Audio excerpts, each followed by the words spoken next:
নমস্কার বন্ধুরা, আমার চ্যানেলে আপনাদের সবাইকে জানাই স্বাগত। আমার আজকের রেসিপি পেঁয়াজের কলি দিয়ে মাছের ঝোল। পাতলা করে এই মাছের ঝোলের রেসিপিটি খেতে খুবই মজা হয়। তাহলে চলুন দেখে নেওয়া যাক আমার আজকের রেসিপি। দেখুন, এদিকে আমি গ্যাসে কড়াই বসিয়ে দিয়ে পরিমাণ মতন তেল দিয়ে দিয়েছি। প্রথমে আমি মাছগুলো ভেজে নেব। এখানে লবণ হলুদ মাখিয়ে নিয়ে আমি মাছগুলো একে একে কড়াইয়ে দিয়ে দিচ্ছি। মাছগুলো দিয়ে একটু লাল লাল করে এপিট ওপিট দোপিট আমি ভেজে উঠিয়ে নেব। আপনারা আপনাদের পছন্দ অনুযায়ী মাছগুলো ভেজে নিতে পারেন। কোনো মশলা ছাড়াই মাছের দিয়ে পেঁয়াজের কলির এই পাতলা ঝোল রেসিপিটি খেতে অসম্ভব মজা লাগে। আমার এই রেসিপিটি যদি আপনাদের ভালো লেগে থাকে তাহলে অবশ্যই বন্ধুদের সাথে বেশি বেশি করে শেয়ার করবেন। দেখুন, আমার মাছগুলো ভেজে নেওয়া হয়ে গিয়েছে। এখন আমি মাছগুলো উঠিয়ে নিচ্ছি। মাছগুলো আমি উঠিয়ে নিয়ে এই তেলেই অ্যাড করে দেব কেটে রাখা আলু এবং কয়েকটা কাঁচা লঙ্কা চেরা। দেখুন, আমি আলু এবং কাঁচা লঙ্কা চেরা দিয়ে একটু নাড়িয়ে চাড়িয়ে ভেজে নিচ্ছি। অবশ্যই আপনারা আপনাদের পছন্দ অনুযায়ী ঝাল কম বেশি করে নিতে পারেন। দেখুন, আমি আলু এবং কাঁচা লঙ্কা চেরা একটু সময় নিয়ে ভেজে নিচ্ছি। এভাবে ভেজে নিয়ে আমি কেটে রাখা পেঁয়াজের কলিগুলো দিয়ে দিয়েছি। পেঁয়াজের কলিগুলো দিয়ে আবারও একটু নাড়িয়ে চাড়িয়ে সবকিছু ভেজে নিতে হবে। এইভাবে আমি সবকিছু ভেজে নিয়ে এতে 1 চামচের মতো লবণ দিয়ে দিয়েছি। 1 চামচের মতো লবণ এবং 1 চামচের মতো হলুদ গুঁড়ো অ্যাড করে দিয়েছি।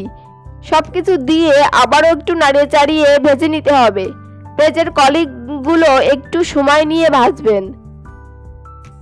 এইভাবে একটু সময় নিয়ে সবকিছু ভেজে নিতে হবে। সবকিছু এইভাবে ভেজে নিয়ে আমি পরিমাণ মতন জল অ্যাড করে দেব।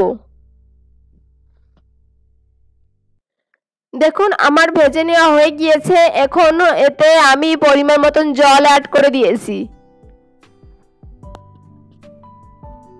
পরিমাণ মতন জল অ্যাড করে দিয়ে এখন ঢাকনা দিয়ে ঢেকে কিছুক্ষণ রান্না করব।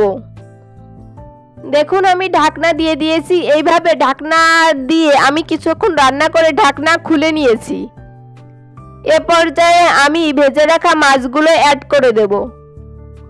ভেজে রাখা মাছগুলো অ্যাড করে দিয়ে আবার একটু নাড়িয়ে চাড়িয়ে নিয়ে আমি ঢাকনা দিয়ে ঢেকে আবারও কিছুক্ষণ রান্না করব। এইভাবে ঢাকনা দিয়ে কিছুক্ষণ রান্না করে আমি আবারও ঢাকনা খুলে নিয়েছি। এখন আবারও 2 মিনিট জাল করে নেব ঢাকনা খোলা রেখে। এইভাবে কিছুক্ষণ জাল করে নিয়ে আমি তরকারি নামিয়ে নিয়েছি। এখন একই কড়াইয়ে আমি ফোড়নের জন্য 1 চামচের মতন তেল দিয়ে দেব। দেখুন, 1 চামচের মতন তেল দিয়ে দিয়েছি ফোড়নের জন্য।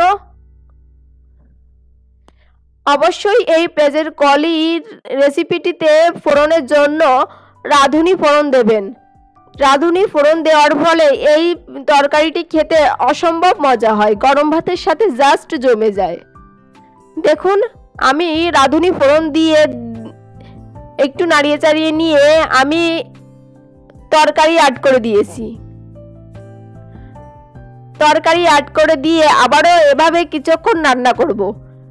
কিছুক্ষণ জাল করে নিয়ে ঝোল শুকিয়ে নিলেই তৈরি হয়ে যাবে পেঁয়াজের কলি দিয়ে পাতলা করে মাছের ঝোল।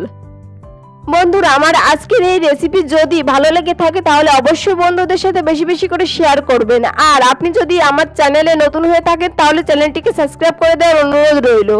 পাশে থাকা বেল আইকন অবশ্যই প্রেস করে দেবেন। এতে করে আমি যখনই কোনো নতুন ভিডিও দেব সবার আগে পৌঁছে যাবে আপনার কাছে। দেখুন, শীতের দিনে এরকম একটা রেসিপি থাকলে গরম ভাতের সাথে আর কিছুই লাগবে না। দেখুন কত সুন্দর হয়েছে দেখতে, খেতে অসম্ভব মজা হয়। আজকের মতো এখানেই শেষ করছি। ধন্যবাদ সবাইকে।